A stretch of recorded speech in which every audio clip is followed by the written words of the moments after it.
Hi, my darlings. The journey back to yourself is the hardest journey that you will ever take. Self-love is possibly, and rediscovering yourself is hard and is a painful road. However, it's something that needs to be done. Unlike other people who advise you and coach you about what you need to do with yourself in your life, I think that my videos are beneficial because I am on the same path that you're on. You don't see their struggles. You will see my struggles. As I healed, hopefully my healing and transformation will help you to heal and transfer as well. For us living in the meantime, something as simple as taking a bubble bath with rose petals and essential oils is devastating. You will get panic attacks. Your heart at times will feel like it's breaking, but you must push through and you must persevere. Suggestions: take yourself out on a date, have a day in a spa, get your hair done, your nails done, your feet done. When remembering yourself, you have to remember the things that you used to enjoy doing. And it's going to hurt like hell just to do them again. But you have to do it. You have to smile when the pain comes. At your loneliest low, you must find a refuge, something to make you push you through it. As I stated, I've been celibate for quite some time. Next month it'll be 18 months. It's been 20 something years since I've been celibate this long. After I had my second son, it was more of a spiritual path than to a pathway back to myself to be celibate. So, in essence, it was the same, but different. Since I have been celibate for almost 18 months, the last 3 months, I've been taking sexy pictures and posting them on my BDSM website. I've been posting these for that someone and messages and hints for that someone, but also for myself as well. So, because I need to know that not only that I'm attractive and enough for that someone, but also attractive and enough for me. I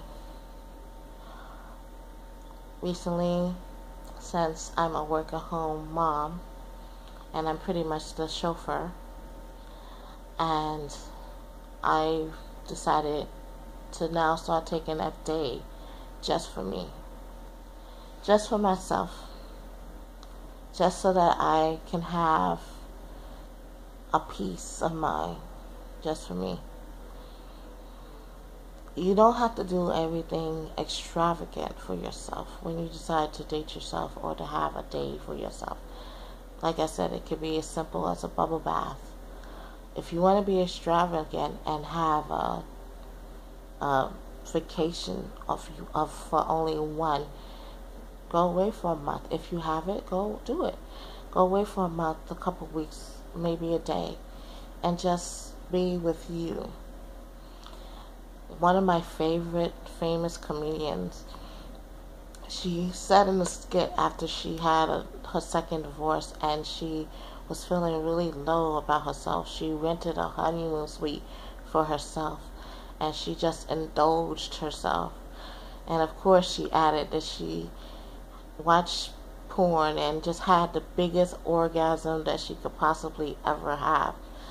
And she was fine after the day was over, or the days that she stayed in the hotel was over. She was fine and she was ready to go back out there and, rediscover herself.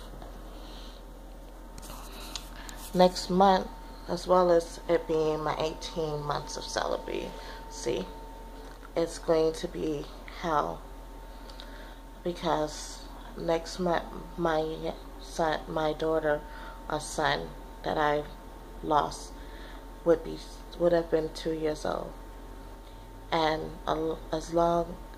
along with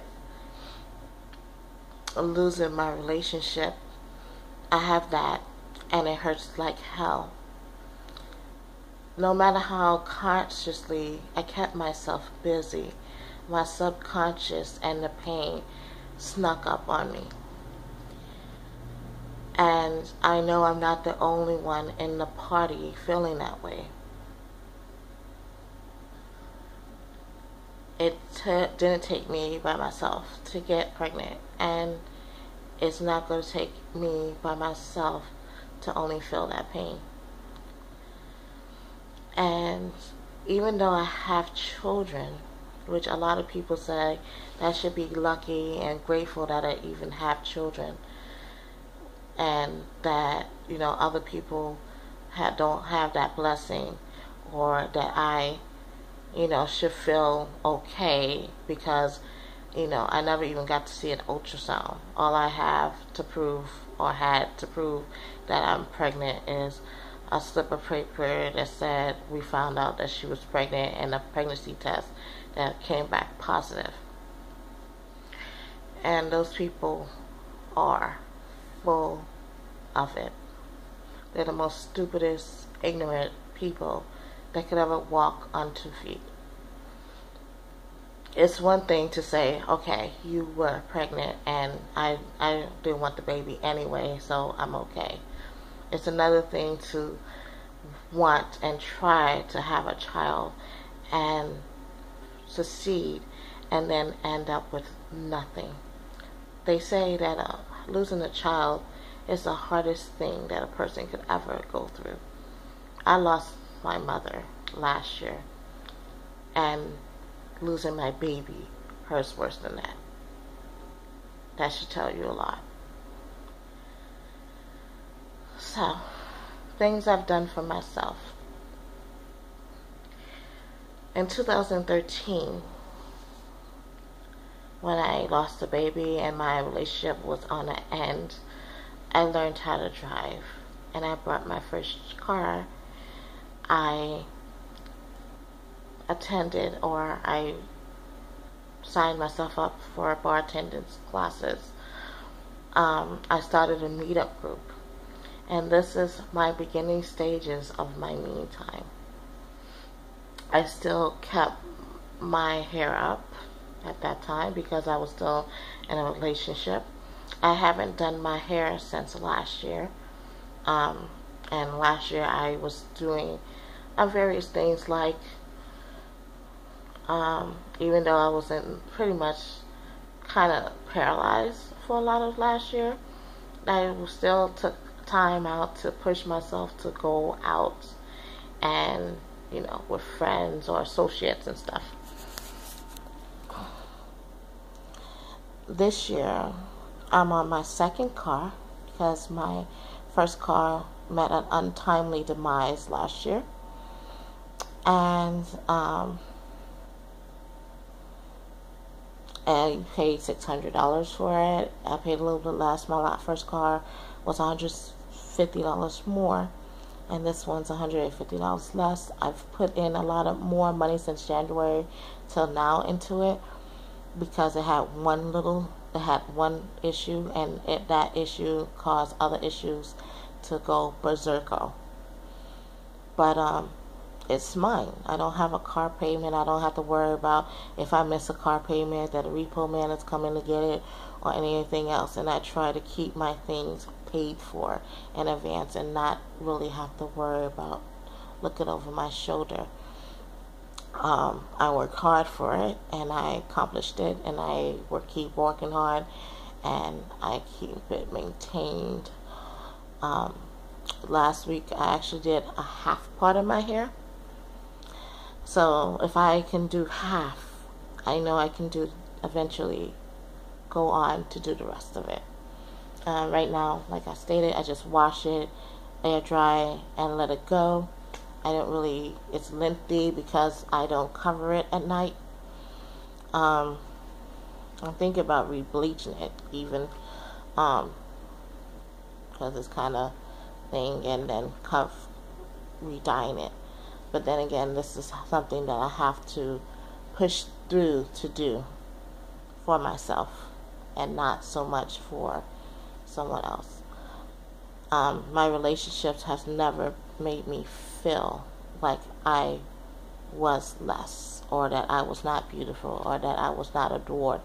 It was just something with me that just felt that way. And that had nothing to do with my relationships. It had something to do not only with me, but you just really have to be careful of how you talk to your children and things you say to them, because your words teaches them how to love themselves, and if you down them, then that's what they believe often. If you tell them they're a rock, they eventually will believe that they're a rock. My past relationship, the most things we used to get on his nerve, and we had the same characteristics as my laziness. I will have ideas and projects and not go through with it, but he has the same characteristics, where we want to do so many things and end up doing nothing, have our heads and minds in so many different projects and things, and just don't do anything. As a matter of fact, sir, I'm still waiting for that album. 2013, 2014, it's now 2015. Where's that album at? I don't see it on SoundCloud, or I don't see it on YouTube. Where's the album? Anyway, so yeah, love yourself. Be love of yourself. Be the love that you would like the next person to give to you. If you decide it's not going to be a next person, just be enough for you. Again, I'm not there yet, but me and you